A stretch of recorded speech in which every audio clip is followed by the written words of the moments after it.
10 years ago, the flip of a switch to save a few dollars changed the lives of everyone in our community, and it's been a literal roller coaster ride for everyone in the city ever since. Yes. I was 6 years old when they changed the water. Almost immediately at my house, we started getting rashes. My little sister's rashes resembled chemical burns. To this day, you can still see the remnants of an eczema patch on my face that will not go away no matter what we do.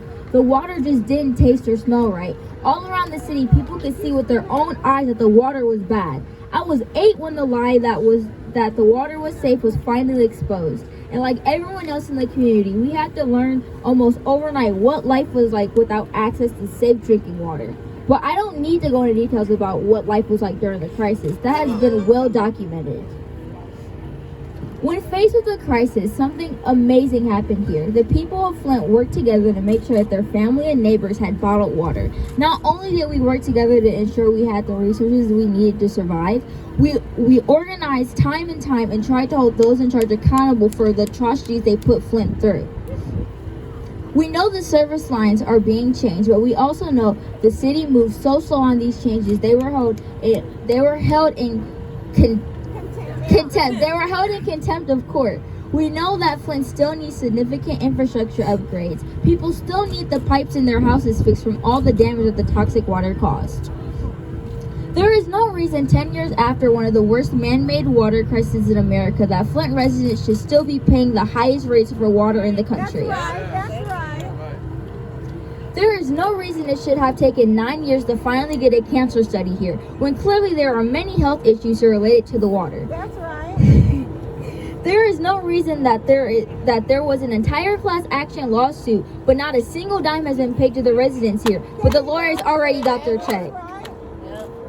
There is no reason that not a single elected official responsible for what happened here has been held accountable for their actions. Every single charge that was dropped was a slap in the face to everyone in this city. That's right. That's exactly right.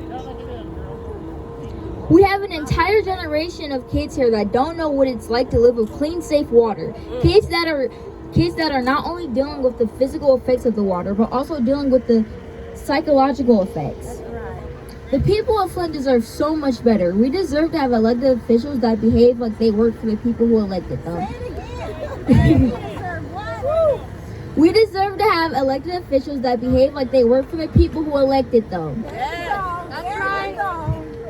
Instead, our leaders act like oversized toddlers throwing constant temper tantrums and attack each other in their constituents.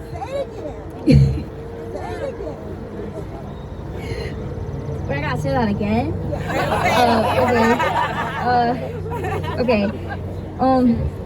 Instead, our leaders act like oversized toddlers throwing constant temper tantrums and attack each other and their constituents. We have been failed repeatedly by all levels of government. To the elected officials, to the elected leaders, stop playing in our faces, do your job. Flint was on track for being the blueprint